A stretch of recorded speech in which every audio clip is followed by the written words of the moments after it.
Many people throughout my life have called me a pussy. Let me give you a couple reasons why. 1982, here I was, star of my Pee Wee soccer. I was hauling ass down the field, about to kick a goal, and the goalie falls right in front of me.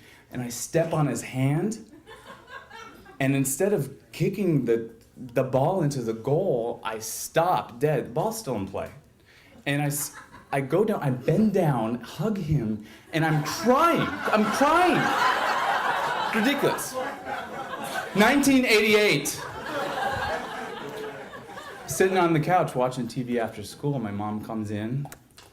She says, "Brett, what's wrong? I've been crying." And I point to the screen. And on the TV was an episode of the Oprah Winfrey Show. Last Thanksgiving. After dinner, we thought it'd be a great idea to, watch a little bit of a movie. The new Transformers movie, thought it'd be a great thing, You remember that part when Bumblebee asked Optimus Prime if he could stay behind and hang out with the kid? Guess who couldn't keep his shit together? I have been cursed with empathy. It has haunted my entire life. But it was not until my freshman year in college when I finally discovered that this is not a curse, this is a gift. In Psychology 101, the world opened up to me. I could not believe that there was a science, there was an entire profession designed for people who are actually good at this stuff.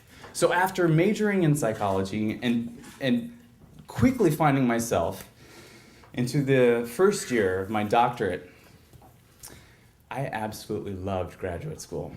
I was about to get my PhD in psychology. Every day was an academic orgasm. I could not believe that I got to study classes like theories of personality and psychopathology. I couldn't even believe it. And so it surprised absolutely nobody that I was the first person to end my research and the first person to schedule his dissertation defense. I know, right? Now, for those of you who don't know, your dissertation defense is actually kind of a big deal.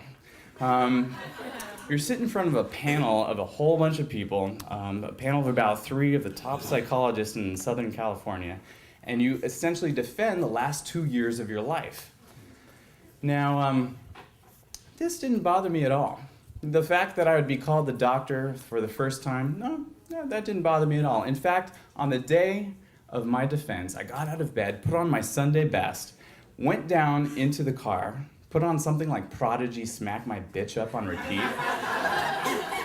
put on my Ray-Bans, went to school, and I was going to kick some academic ass. It was awesome. I showed up early, got everything situated perfectly, took my laptop computer, plugged it into the little PowerPoint projector, and awaited for everybody to show up.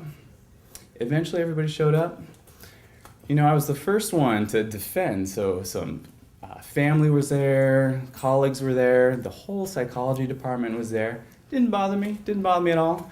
My dissertation chair came in, she stood up in front of everybody and said, "Ladies and gentlemen, welcome to the dissertation defense of Brett Howard entitled blah, blah, blah, blah, blah." At this point, like half of the eyes of the audience glazed over. Didn't bother me. Didn't bother me at all.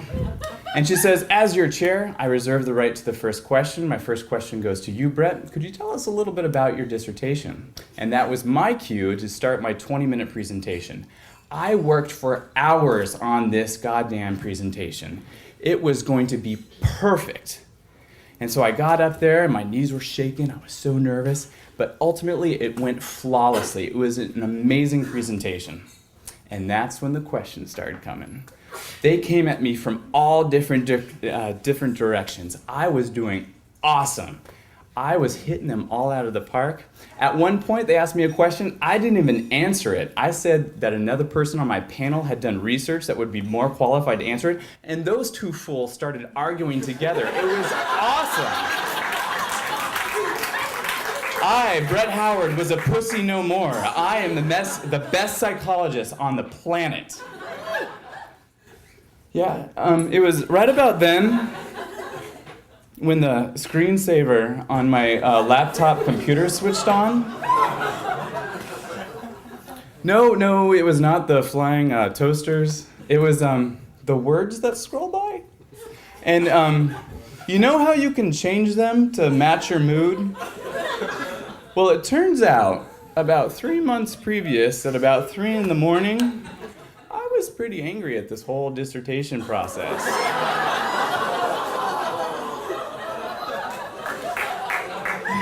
So there I was, in my Sunday best, confident as all get out, kicking every question out of the ballpark, when behind me, in bright red letters, scrolls the following phrase.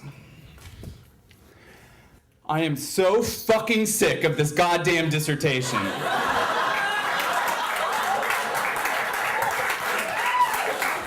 Yeah, it was kind of like that, an eruption of laughter. I didn't know what was going on. I'm like looking at my pits. I'm checking if Skippy popped the hatch. I didn't know what I was like, what the hell is going on? Holy shit! And it was right out of Ferris Bueller. I was like, no. I walk over there, hit the space bar, and I just sit in the chair. I don't know what's going on. I hear laughter. I'm not sure. I look over at my dissertation panel. All of them, heads on desk.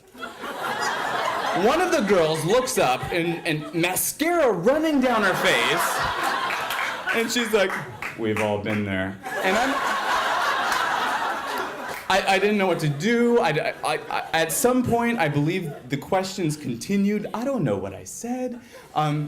Eventually, I think at some point, the defense ended because people started walking out. I'm in a haze. I don't know what's going on. I saw people living, and I said, that's a great idea. So I run after them. I sit on the couch, and I just start contemplating other careers. I'm like, well, dogs are cool. Maybe I could be like a dog walker of some kind, And I was right in the middle of contemplating a career in flight attendants when the door to the dissertation defense room that I was just in opened, and my chair came out with a very stoic look on her face. And she walked over to me, put her hand on my shoulder, took a deep breath, and said, congratulations, Dr. Howard. Thank you.